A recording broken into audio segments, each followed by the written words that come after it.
Bonjour et bienvenue à tous, d'où que vous soyez dans le monde et même du Canada. Cela me fait très plaisir d'être encore une fois avec vous en votre présence pour cet office du dimanche. Et je me suis dit que pour une fois, nous allons clarifier certaines périodes de l'année, dont celle de la Toussaint qui approche. Qu'est-ce que la Toussaint? Donc nous allons clarifier c'est quoi la Toussaint. La Toussaint est en réalité la fête de tous les saints dans l'Église catholique. Ce n'est pas, comme on a pu l'entendre, la fête des morts. Cette fête rappelle à tous les fidèles la vocation universelle à la sainteté. Elle n'a donc rien à voir, encore une fois, avec la fête des morts. Mais, parce que la Toussaint c'est le 1er novembre, mais le 2 novembre, selon le calendrier liturgique, c'est la commémoration des défunts. Ok ? Ayant pour but d'obtenir de Dieu le soulagement des âmes du purgatoire. En fait, c'est pour ça qu'on appelle la fête des morts. C'est une commémoration des défunts ou des morts, en fait, pour obtenir de Dieu le soulagement des âmes qui sont coincées dans le purgatoire. Et vous allez me dire, mais alors pourquoi on a les vacances de la Toussaint? Alors, les vacances de la Toussaint, elles remontent à une vieille tradition paysanne ici en France. Parce qu'à ce moment-là, avant que ça s'appelle des vacances de la Toussaint, on appelait ça des vacances patates. Alors pourquoi? Parce qu'à ce moment-là, les enfants devaient aider leurs parents à la récolte des pommes de terre, qui est à cette époque-là. Du coup, vu que les enfants aidaient leurs parents, donc ils étaient en vacances, donc ils travaillaient la terre. Bon, c'était des vacances un peu particulières, mais en tout cas, ils n'étaient pas à l'école, ou très peu, pour la plupart. Et du coup, c'est devenu des vacances patates. Voilà, et qui plus tard est devenu les vacances de la Toussaint, parce que c'était inclus du jour de la Toussaint. Voilà, est-ce que c'est clair? C'est intéressant, n'est-ce pas? Voilà. Je me disais bien que ça pouvait vous intéresser, alors je voulais partager cette connaissance avec vous, car nous sommes une religion pluriconfessionnelle. Donc pour ceux qui sont de culture catholique, eh bien voilà. Et pour ceux qui ne le savaient pas, donc c'est une connaissance supplémentaire. Et il est toujours très très important de connaître un peu l'histoire des autres religions pour continuer à être en communication avec eux et garder l'ARC avec ces autres religions et ainsi créer de l'ARC avec tous les gens autour de nous et dans notre environnement.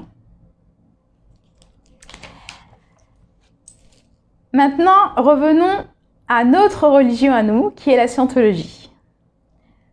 Et comme toujours, nous allons faire le credo de l'église de scientologie. Si vous avez le fascicule chez vous, prenez-le et nous allons le réciter ensemble, sinon je le ferai pour nous. Le credo de l'église de scientologie. Nous, membres de l'église, croyons que tous les hommes, quelle que soit leur race, couleur ou croyance, ont été créés avec des droits égaux. Que tous les hommes ont le droit inaliénable d'avoir leurs propres pratiques religieuses et de les exercer. Que tous les hommes ont le droit inaliénable à leur santé mentale. Que tous les hommes ont le droit inaliénable d'avoir leur propre défense. Que tous les hommes ont le droit inaliénable de concevoir, choisir, assister ou soutenir leurs propres organisations, églises et gouvernements. Que tous les hommes ont le droit inaliénable de penser librement, de parler librement, d'écrire librement, leurs propres opinions et de se prononcer, d'écrire ou de s'élever contre les opinions des autres. Que tous les hommes ont le droit inaliénable de créer leur propre espèce. Que les âmes des hommes ont le droit des hommes. Que l'étude du mental et la guérison des maladies d'origine mentale ne devraient pas être séparées de la religion. ni toléré dans les domaines non religieux. Et qu'aucun agent autre que Dieu n'a le pouvoir de suspendre ou de négliger ses droits, de façon ouverte ou couverte. Et nous, membres de l'Église, croyons que l'homme est fondamentalement bon, qu'il cherche à survivre, que sa survie dépend de lui-même, de ses semblables et de l'accomplissement de sa fraternité avec l'univers. Et nous, membres de l'Église, croyons que les lois de Dieu interdisent à l'homme de détruire sa propre espèce, de détruire la raison des autres, de détruire ou d'asservir l'âme d'un autre, de détruire ou de réduire la survie de ses compagnons ou de son groupe. Et nous, membres de l'Église, croyons que l'esprit peut être sauvé et que seul l'esprit peut sauver ou guérir le corps.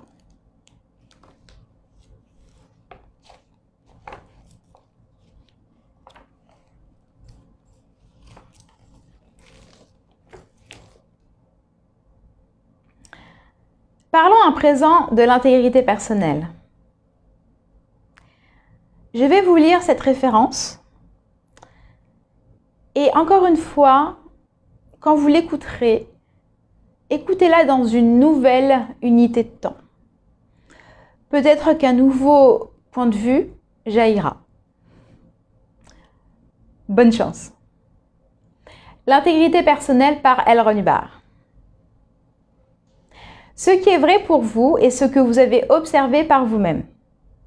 Et lorsque vous avez perdu cela, vous avez tout perdu. Qu'est-ce que l'intégrité personnelle?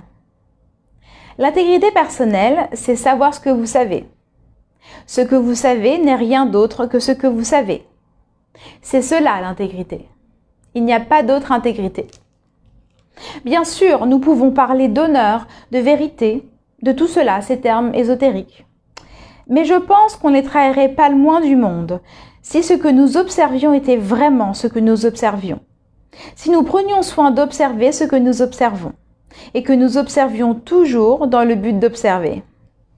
Et sans nécessairement adopter une attitude sceptique, un esprit critique ou indulgent, mais certainement en maintenant suffisamment d'intégrité et de conviction personnelle, de confiance en soi et de courage, pour pouvoir observer ce que nous observons et dire ce que nous avons observé.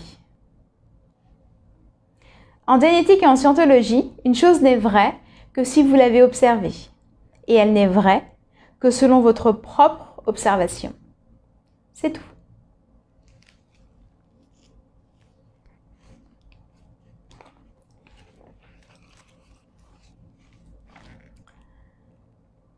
Le titre du sermon d'aujourd'hui est « La scientologie et le groupe ». La scientologie détient la réponse au problème le plus fondamental de l'humanité. Comment vivre heureux avec ses semblables? Comment prendre la responsabilité de la survie d'un groupe? Tous les groupes se forment à partir d'un seul individu. C'est en posant la première pierre que les plus grandes cathédrales ont été bâties. Et l'élément de base de toute grande société est l'individu. Les maux de société de l'homme résultent avant tout d'une combinaison de ses difficultés personnelles. Les actes malhonnêtes des individus se combinent pour totaliser la somme formidable de l'aberration des groupes et de l'humanité. En termes d'évolution, l'homme s'est développé et a évolué en passant par différentes étapes. Et au cours de ce développement, les changements ont été régis par la survie. Il a mis au point divers moyens de survie, diverses façons de s'en sortir. Le groupe est l'un de ces moyens, car l'homme atteignait de meilleurs résultats en groupe ou en un clan. Si l'homme n'était pas fondamentalement bon, et s'il n'existait que les lois du plus fort et de l'instinct de conservation, il n'y aurait plus personne sur Terre aujourd'hui. La théorie qui dit qu'un groupe est constitué d'individus œuvrant à leur sauvegarde n'est donc pas correcte. Plus l'animal est analytique, plus le groupe sera coopératif. Aujourd'hui, nous sommes arrivés à un niveau de connaissance très particulier. Nous savons, sans l'ombre d'un doute, comment permettre à l'homme de vivre heureux et responsable au sein du groupe, que cela soit dans son cercle immédiat ou bien dans la zone plus large de la nation et de la race. Nous gagnons de par le monde parce que nous avons maintenu la clarté de notre vision et que nous savons comment fonctionnent les groupes. Un groupe consiste en points de communication, qui sont des gens ayant au moins quelques points d'accord. Ils ont élaboré des solutions sur de longues durées. L'un des facteurs de civilisation est que celle-ci contient des accords au sujet des coutumes, des mœurs, des rangs, des codes de conduite, de certaines choses qu'elle considère comme normales. Peu importe si ces choses sont normales ou anormales, bonnes ou mauvaises, contribuent-elles à la survie en général? Tel est le seul critère pour ces coutumes ou ces codes. Dans cet univers, chaque fois qu'un grand groupe ou qu'une organisation importante a adopté des règles allant à l'encontre de la survie de l'individu et du groupe lui-même, ce groupe est tombé en poussière. Il n'a pas pu survivre parce que ses coutumes ne contribuaient pas à la survie de la race. Une civilisation s'effondre au moment où les moyens de communication ne sont plus enseignés dans la dite société. Ces coutumes, ces règles, ce genre de choses ne sont pas enseignées, si bien que les gens qui forment cette société ne peuvent pas travailler ensemble ni coopérer. Là où il n'y a pas de coopération, c'est que les gens ne connaissent pas les coutumes en usage. Le résultat final de tout cela est la décadence, le déclin et la disparition du groupe. La scientologie, en tant que groupe, se compose de gens qui veulent devenir plus capables dans la vie et vivre une meilleure vie. Si nous comptons progresser dans le monde ou espérons qu'il y a un monde dans lequel progresser, eh bien, nous n'avons pas vraiment d'autre choix que de continuer et d'utiliser nos informations. Si nous ne démontrons pas notre technologie en tant que groupe, et si nous ne montrons pas le bon exemple, que pouvons-nous espérer atteindre? Si vous êtes praticien, vous essayez d'aider les gens. Si vous avez une technologie, vous l'utilisez pour la survie du groupe. Si vous avez la connaissance et ainsi de suite, vous devriez l'utiliser pour aider les autres. Ce sont là les traditions qui ont bâti les grandes civilisations de cette planète. Et les grandes civilisations de cet univers sont toutes régies par ces traditions. Ce sont là des coutumes. Elles se sont révélées être des caractéristiques encourageant la survie. La méthodologie de la scientologie est un savoir-faire spécialisé, appliqué au groupe entier, depuis l'individu en passant par tous les niveaux, jusqu'au vaste champ de la société. Le savoir applicable à l'individu l'est aussi au groupe. Lorsque vous avez deux personnes qui communiquent plus librement grâce à l'audition de scientologie, qui est la forme particulière de conseil spirituel en scientologie, mais qui ne communiquaient pas bien avant, cela libère les lignes de communication. Et il y aura une meilleure communication à travers tout le groupe, en passant par la famille de l'individu jusqu'au groupe plus vaste de son entreprise et de la vie politique. Les individus recevant de l'audition et une formation voient leur vie s'améliorer au-delà de toute attente. Car ayant résolu leurs problèmes personnels, ils sont capables d'améliorer les conditions d'existence de leurs conjoints et de leur famille et de groupes plus larges qui s'étendent à la nation et aux races de la planète. Tout commence par l'individu. Sans cela, il n'y a pas d'activité de groupe. Cela est vrai, qu'il s'agisse de gérer une famille ou une entreprise, une nation ou un monde. Un groupe sain est une expression de la communication entre ceux qui ont pu garder leur position individuellement.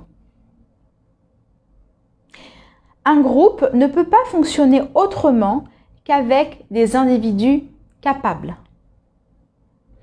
Et nous sommes les experts dans le domaine des aptitudes humaines. Vous pouvez contribuer à la survie des groupes dont vous faites partie en tant que ministre volontaire de scientologie. Le manuel de scientologie vous donne les outils pour résoudre les conflits, pour améliorer le lieu de travail et faire face à l'oppression. Étudiez la puissante technologie qu'elle contient et utilisez-la pour rendre les groupes dans lesquels vous êtes impliqués plus sains et plus stables. Nous avons les réponses. Alors, utilisez-les. Intéressant, n'est-ce pas?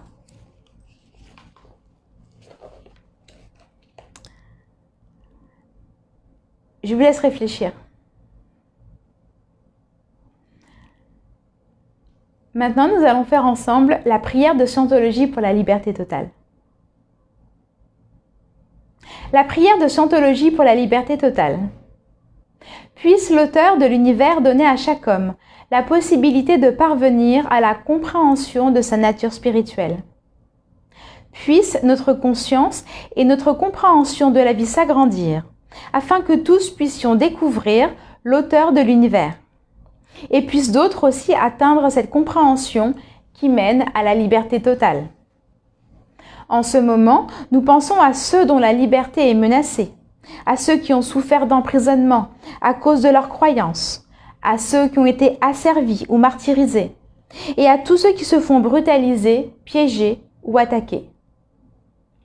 Nous prions pour que les droits de l'homme soient préservés, pour que les peuples puissent croire et pratiquer leur foi librement, afin qu'à nouveau la liberté règne dans notre pays. Libérés de la guerre et de la pauvreté, et du besoin, libres d'être, libres de faire et libres d'avoir. Libres d'utiliser et de comprendre le potentiel de l'homme, un potentiel d'origine et de nature divine. Et libres de parvenir à cette compréhension et cette conscience qu'est la liberté totale. Dieu fasse qu'il en soit ainsi. Merci beaucoup pour votre présence. Je vous souhaite un très bon dimanche et je vous dis à bientôt.